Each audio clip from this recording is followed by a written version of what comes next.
As someone who runs a fairly large YouTube channel, I constantly get requests to review all sorts of random products, and to be frank, most of them turn out to be junk. So I've learned to be way more selective throughout the years, and not accept every offer that I receive. That said, as the old saying goes, when life hands you mini chainsaws, you don't say no. Hem. Hey friends, welcome back to Make Anything. Apparently, batteries can power anything these days, including mini chainsaws. So for today's video, I thought I'd try something completely new to me and do some wood carving. One of my many side projects is an Instagram page called Rejected Animals, where I doodle all sorts of silly imaginary creatures, and in some previous videos I've turned them into sculptures using various 3D printers and 3D pens. But a giant wood carving? That's uncharted territory, so it was sure to be an adventure and quite the learning experience. Like that intro? That was filmed 2 years ago. Yeah. Here you can see the big chunk of wood that I'm planning to work with. This is a bit of oak that was given to me by my sister. This tree was cut down due to a beetle infestation, and it's about 6 weeks old, so hopefully it's dried out enough. It's this really dense oak wood, so yeah, there ain't much more to it, and I'm really eager to try this out. But before we do that, I'm gonna go ahead and brainstorm exactly what I'll be creating out of this beautiful block of wood. As I mentioned, I wanted to carve a rejected animal, so I just started sketching out a few ideas based around the shape of the wood. That way I'd be making good use of the available material and minimizing the amount of wood I'd have to remove. With that in mind, I was pretty quickly drawn to the idea of sculpting some kind of funky bird. Alright, I think I've got a good general idea of what needs to happen here, so let's start carving. I started with the 21-volt chainsaw, and off the bat it seemed kind of promising. Nice. This might actually work.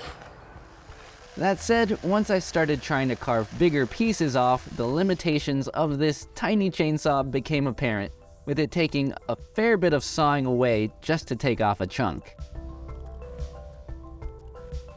On top of that, it didn't take long to drain the battery. Thankfully, I got 2 chainsaws, so I switched to the slightly more powerful 24-volt model, which did in fact cut a tad faster, but still far from what I expect a regular gas-powered chainsaw could manage. Just as I was starting to get somewhere, that battery drained as well.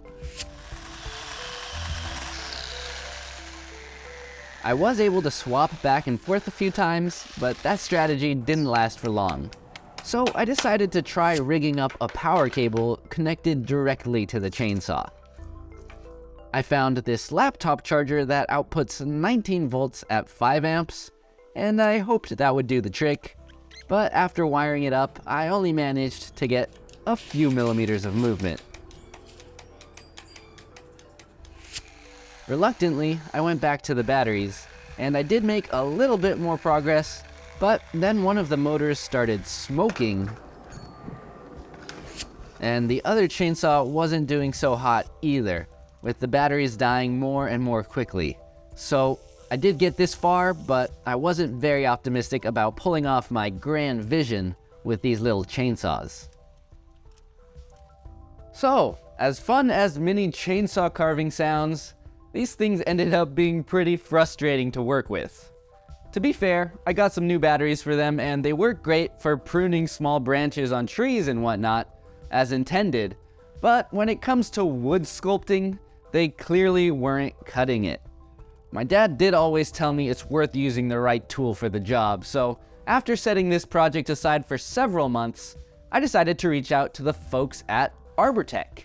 I've been seeing their power carvers used for all sorts of awesome wood carving projects across the internet, and I knew they could help me pull this off. Luckily, despite not having much to show for it yet, they agreed to send me their mini carver.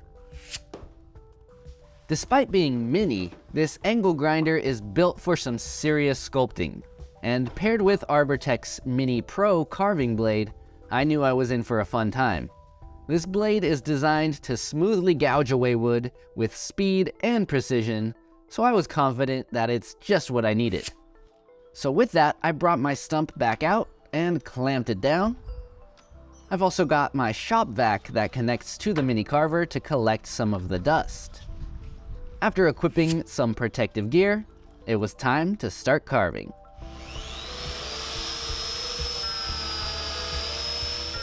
I started off pretty cautiously since this was my first time using the carver, but it was immediately clear that this thing blows those little chainsaws out of the water when it comes to speed and precision. I began roughing out the entire surface to get rid of any remaining bark and smoothing out my earlier work while continuing to get a hang of the tool. I also added a face shield to my armor since I was getting pelted by little bits of wood. I made some real progress in just 15 minutes with the carver, and at this point I decided to start sketching directly onto the piece to start to figure out how this would become my bird. As I mentioned earlier, this is my first time sculpting wood, and really I have very limited experience with any kind of subtractive modeling like this. So I was very cautious about how much material I took away, and I took constant breaks to step back and assess what I was doing. Basically, I went from struggling to cut away any material with those chainsaws to having to hold myself back from carving away too much. Also, as I cut deeper into this log, I started revealing more and more tunnels from those invasive beetles, and I even uncovered some kind of carcasses. Ugh, gross. Anyways, after a couple of hours, I managed to define most of the general features of my bird. I also made quite the mess, so the dust collection does have its limits. From here, I moved indoors and hooked up my Dremel rotary tool with this flex shaft attachment and installed a rounded carving bit, as I figured this was a good time to switch to an even more precise carving tool. Sure enough, the Dremel gives me a lot of fine control, but there's also a clear trade-off when it comes to speed since I'm working at a much smaller scale. I also tried using files to smooth out some surfaces, but that didn't help much. Next up, I wanted to make a hole for the tail to loop around, so I switched to this longer carving bit to make some deeper grooves. I still couldn't quite make it all the way through, so I used a chisel to remove some material from the center and then switched back to the Dremel. That hole alone took a couple of hours to clear, so it was quite satisfying to remove the center. And at this point I realized there were still some areas where I wanted to remove a lot more material, so I switched back to the mini carver for a bit. This tool is super efficient, so I really wanted to use it for as much of the process as I could, but in the end I would need to use the Dremel to capture all the smaller details. I did find that this larger cylinder carving bit is relatively aggressive, so I ended up using that for a lot of the carving from here on out. It's also really good for creating sharp creases, so I was able to start defining the different parts of the bird. The wood does have some pretty big cracks running through it, so I tried to incorporate those into the design. This one was running right through the eye, so I decided to give my bird some big tired eyelids. Another crack runs right down the middle of the tail, so I made these droopy swoops that split to either side. At this point, I noticed that the beetle holes were filled with a kind of hardened sawdust, so I started picking those out with this metal spike. As I went on, I kept finding more and more of these tunnels, so I spent a few days just picking away, and in the end, my bird was riddled with holes. Clearly, these beetles were hard at work, and while I wanted a smooth sculpture, it didn't feel right to just cover up their effort. So I chose to fill the holes with a clear filament using my 3D pen. I'm not sure if anyone has tried combining wood and PLA plastic in quite this way, so it was all a big experiment, but the idea was to overfill the holes a bit so that I could then carve it flush with the wood for a smooth surface.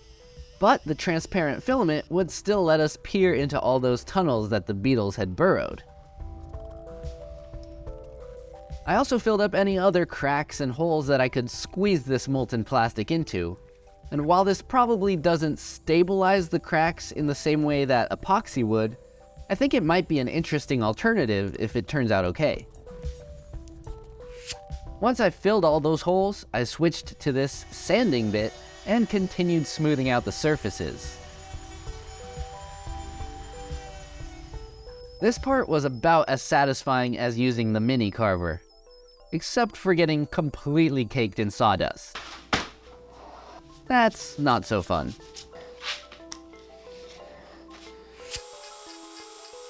Next, I used this tiny carving bit to work out some of the final small and hard to reach details. Then it was time for my least favorite part, hand sanding. Unfortunately, I decided that I wanted this entire carving to be nice and smooth, and this is just a very tedious process. I went from 80 grit to 150 and then 220 grit sandpaper, trying my best to smooth out every awkward nook and cranny. I sanded away for a few days, and this is just one of those things where you can really go on forever. So I just kept at it until I was 110% over it.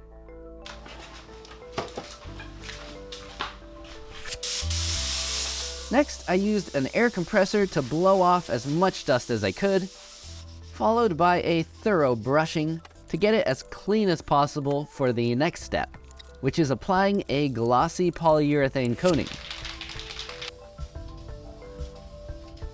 Besides sealing and protecting the wood, this coating helps fill in any little scratches remaining from not sanding for another lifetime.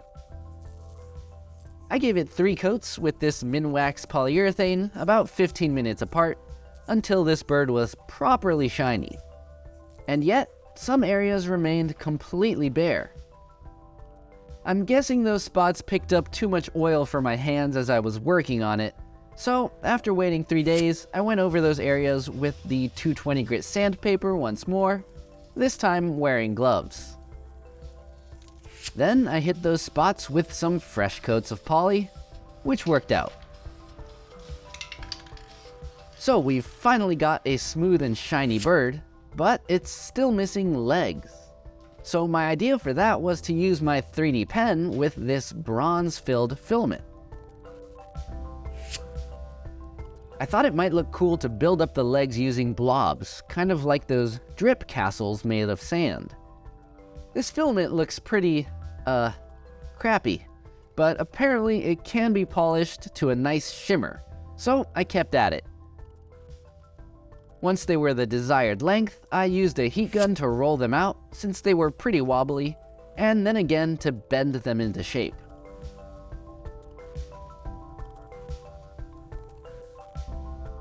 That worked out alright, so I put a buffing wheel on my Dremel and tried to polish them up, but the result still looked a little bit too poopy, even for a rejected animal. So instead, I searched the yard in hopes of finding some perfectly bird foot-shaped branches, but had no such luck.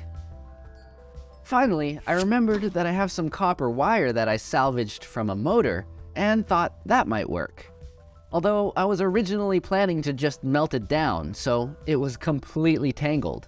Alas, this bird has already taken so much time, so what's a few more hours spent wrangling with wires? I managed to get a few long groups of 12 wires, so I spun those together with my power drill to make some thicker strands.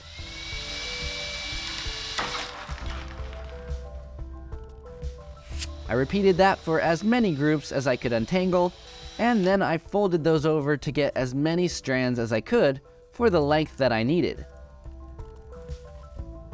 Then I twisted all of those together, and the resulting bundle ended up being nearly the same thickness as my original 3D pen legs, which I used for reference to bend these shiny new legs. To make the feet, I just unfurled the ends of the legs and split the strands into groups of 3, which I retwisted to make the individual toes. And for the tips of those toes, I cut some of the strands a little bit shorter so that I could taper it to a bit of a point. That ended up working pretty well. Much nicer than those 3D pen legs, in my opinion. So with those looking good, I went ahead and drilled the holes to mount the legs in place.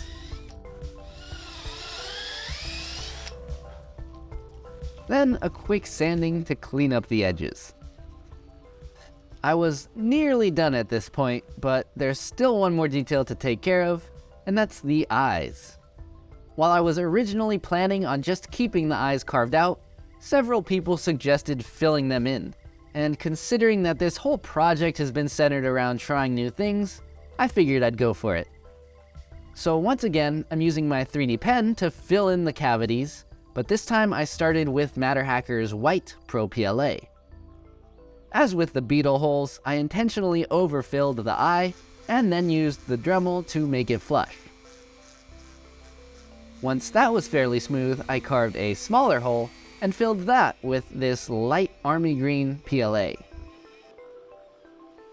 I hit that with the Dremel once more and then sanded it smooth, followed by one final tiny hole for the pupil.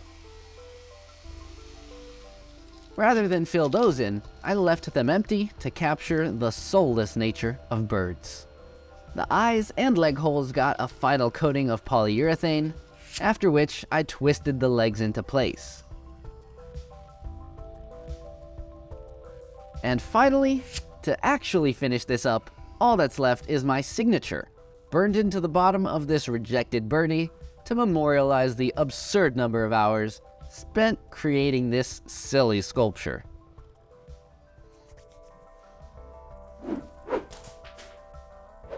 Hot dang, that is one fine specimen. Considering that this was my first wood carving and all the things that didn't go according to plan, I'm rather proud of how this rejected animal turned out. And since it's a bird, winging it is probably the most appropriate thing I could have done. It was definitely a journey, and I learned a whole lot all throughout, so ending up with this fun sculpture is just a sweet bonus. I didn't expect so many beetle holes, but that forced me to come up with a new technique, and I'm already thinking of more ways to put that to use. And the fact that my 3D pen legs didn't work out led to these copper ones that turned out even better. Working with a different medium also gave me a real appreciation for the art of wood sculpting, and I just love how the wood grain lends itself to the piece. There are some really cool details in the texture of this natural material alone. So, there's another rejected animal for the collection. Though this one really stands apart. It's bigger, it's wooden, but besides the physical thing, I think the real art here was the insanity of spending so much time carving this imaginary bird. As much fun as these power tools were, this project sucked a lot of life out of me. Like, at least 0.1 Bitcoin's worth. Send in your offers. Alrighty, that's it for today. I hope you had fun learning alongside me, and stay tuned because you never know what I'll do next. Until then, I'm Devin, this is Make Anything, and as always, take care and stay inspired. What a good bird.